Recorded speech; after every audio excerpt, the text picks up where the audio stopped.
The majority of men over 60 years old don't realize that the way they drink water, just plain water, could be the underlying cause of weak erections, low stamina, and declining testosterone.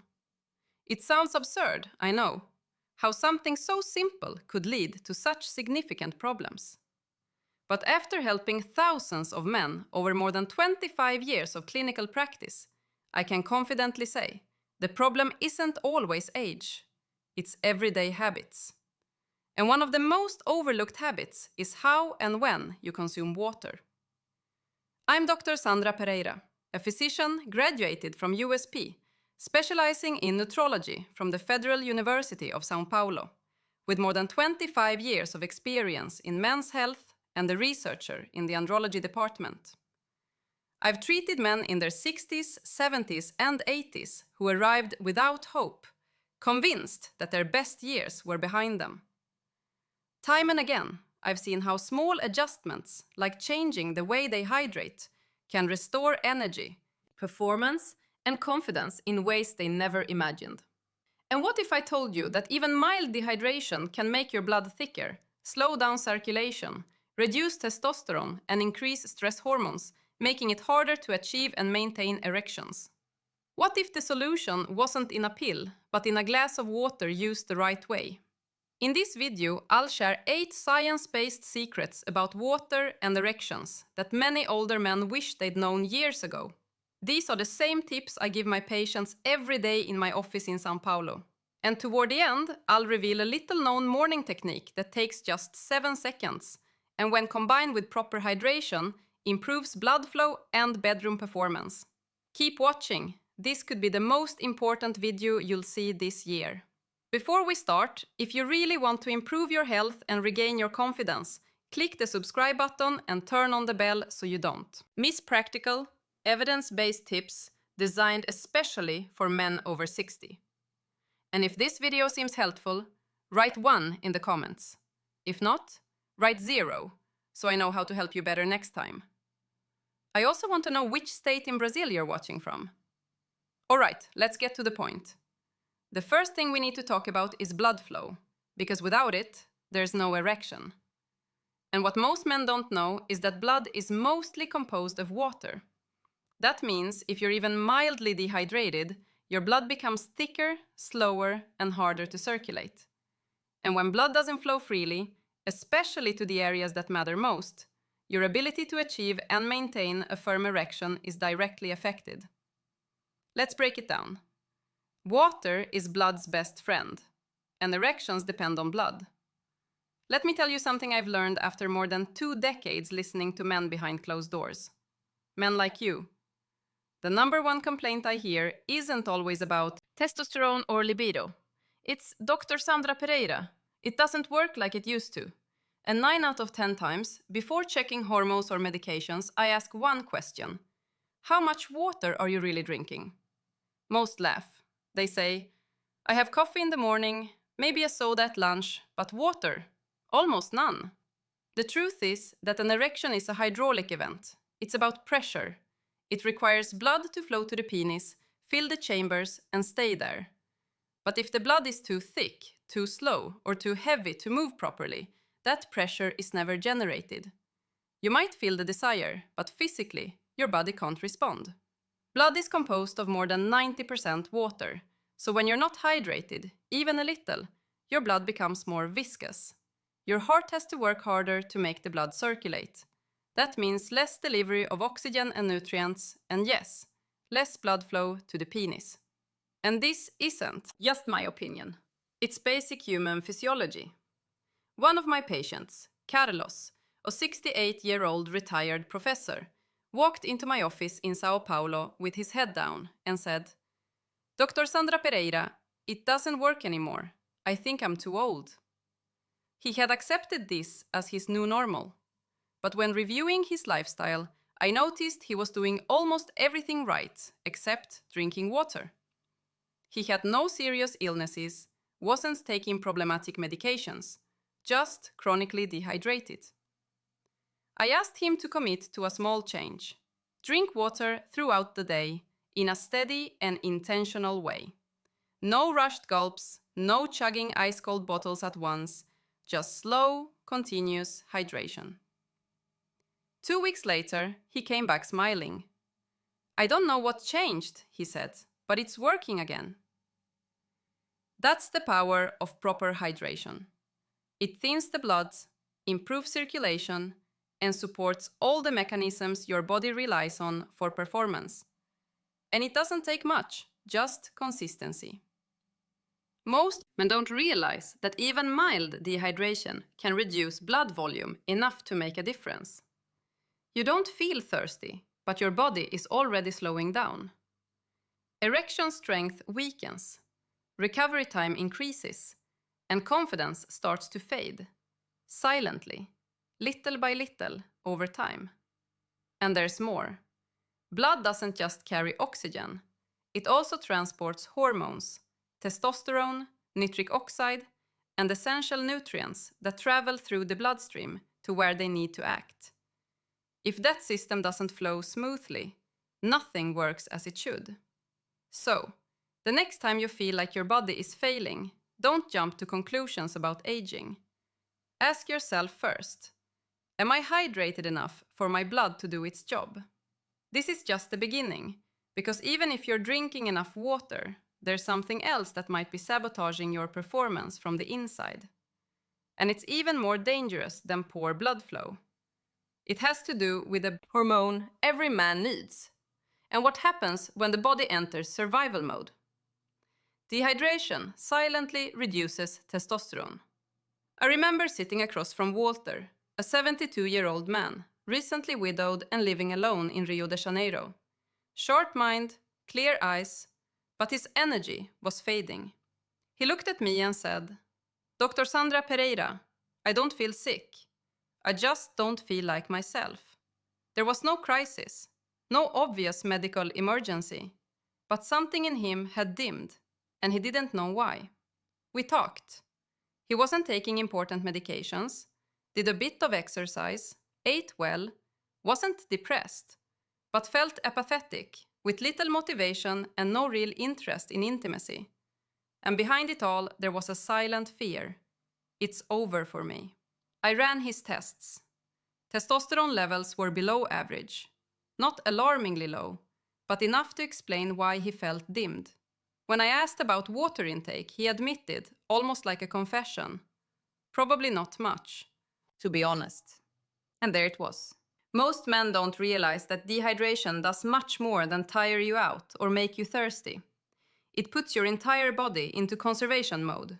The body starts conserving energy, protecting vital organs, regulating temperature, and maintaining blood pressure. And anything not essential for survival, like reproduction, libido, muscle building, and testosterone production, takes a backseat. Testosterone isn't just about sex. It's about drive, strength, identity. It's the inner fire that makes you feel like a man. But when the body detects a lack of water, it dims that fire to preserve itself. And the more dehydrated you get over time, the more this hormonal imbalance becomes your new normal. And that's not all. There's another enemy that dehydration brings along. Cortisol, your main stress hormone. When you're dehydrated, cortisol levels spike. And here's the problem. Cortisol and testosterone don't rule at the same time. Cortisol rises, testosterone falls. It's like a seesaw. And many men over 60 are unknowingly stuck on the wrong side. Back to Walter. We didn't put him on testosterone injections or hormone replacement therapy.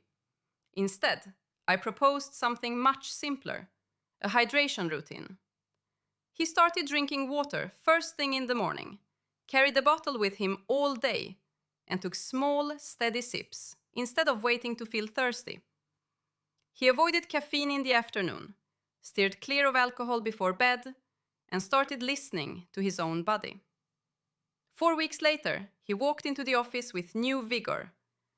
"Dr. Sandra Pereira," he said, "I feel awake again. I'm laughing more. I'm even interested in meeting someone." That spark had returned, and all he did was give his body what it was silently asking for: water. The truth is that many older men don't suffer from a hormonal failure. They suffer from chronic dehydration, and no one told them. But even if you're drinking water every day, there's something most people do wrong. And it's not about how much, but how. This single mistake could be why your body isn't responding the way you'd like. Most men drink water the wrong way.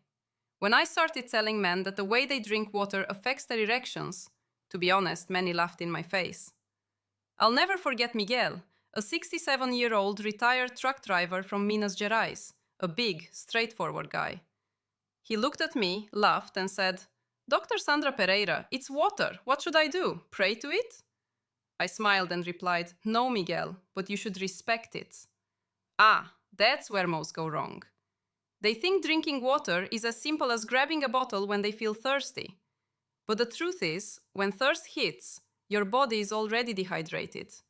And when you drink a large amount all at once, especially ice-cold water, your body can't absorb it properly.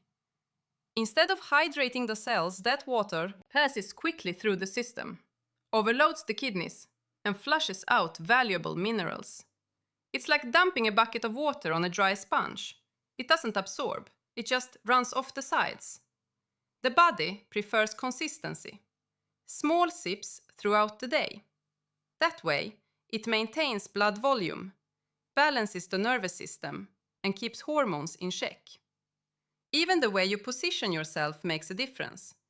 Drinking while sitting, instead of standing or moving, activates the parasympathetic nervous system, the rest and digest mode, allowing better absorption. And here's something most have never heard. Even letting the water mix with your saliva for a few seconds before swallowing helps the body process it more efficiently. It's an ancient practice, backed by modern evidence. Miguel was skeptical, but agreed to try. He stopped chugging ice-cold water from the fridge and switched to room temperature water, slowly, throughout the day. He sat down to drink and started paying attention to when his body asked for water, instead of ignoring it until he felt dry. 3 weeks later, he called my office. "Dr. Sandra Pereira, I don't know what kind of magic this is, but I feel stronger, not just in bed, but overall." It's not magic, it's physiology.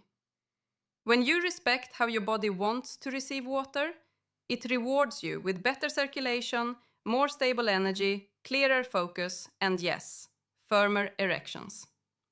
It's not about drinking more, it's about drinking smarter. Most older men never learn this.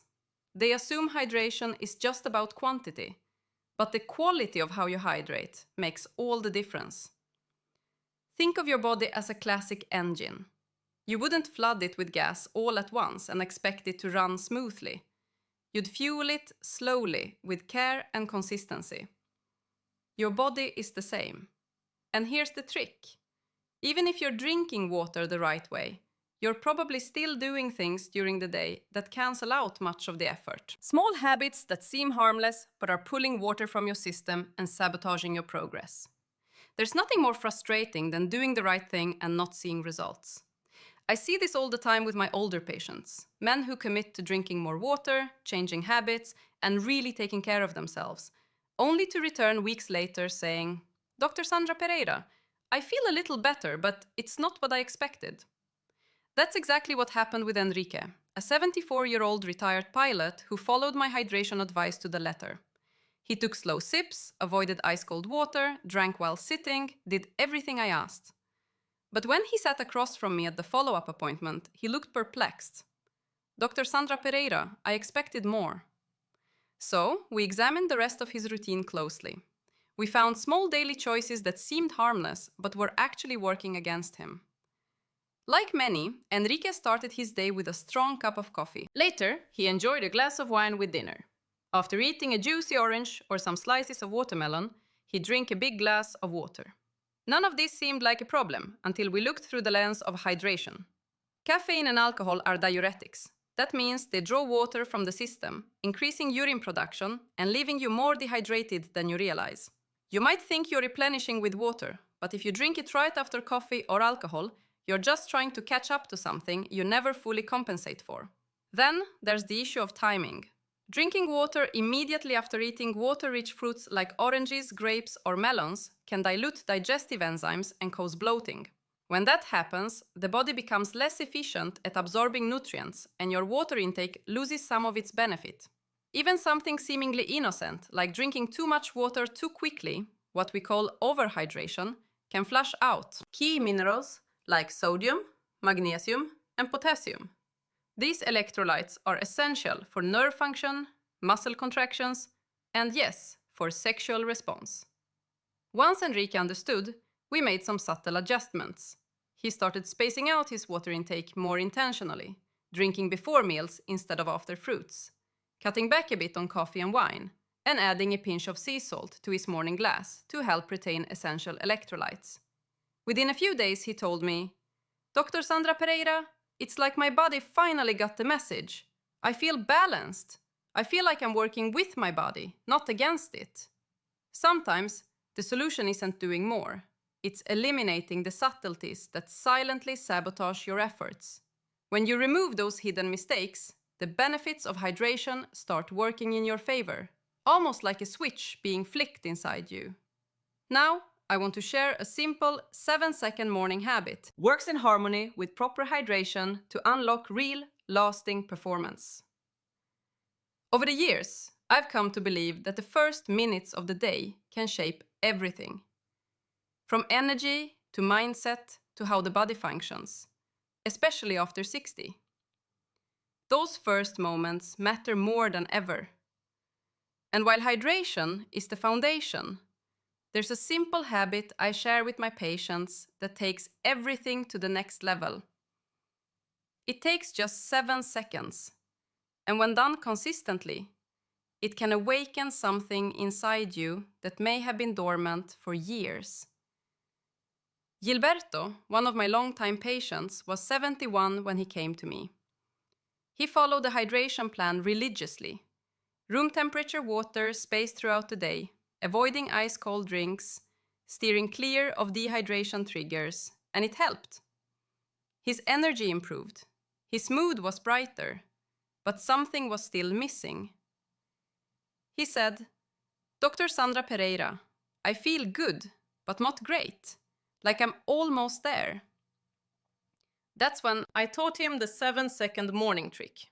It's not complicated and doesn't require equipment. Just you, your breath, and your intention. The technique is simple. A slow, deep inhale through the nose, hold for a few seconds, then exhale gently through the nose again. This stimulates the release of nitric oxide, a natural molecule produced by the body that acts like a switch for blood flow. It tells your vessels to relax and open up, allowing more oxygen-rich blood to reach all parts of the body, including the one you're probably thinking about right now. Most men over 60 have declining levels of nitric oxide. It's one of the reasons blood flow weakens with age, even if the heart stays strong. But with a few intentional breaths every morning, right after your first glass of water, you can activate this system and boost circulation. It's gentle, natural, and works with the body, not against it. Gilberto was skeptical at first. "Dr. Sandra Pereira, breathing going to fix anything?" he asked. I smiled and said, "Just give it 2 weeks." And he did. 2 weeks later, he walked in looking lighter, as if a weight had been lifted from his shoulders. "Dr. Sandra Pereira," he said, "I don't know how to explain it, but I feel connected again. My body seems to remember how to function." That's what it's about. It's not becoming someone you're not. It's helping your body remember who you've always been. If this video was helpful to you, leave a like and share it with someone who could benefit from this information. Next week, I'll reveal the full 21-day protocol that combines this technique with specific exercises to amplify the results even more. Until the next video, this is Dr. Sandra Pereira. Remember, vitality has no age. It just needs the right care.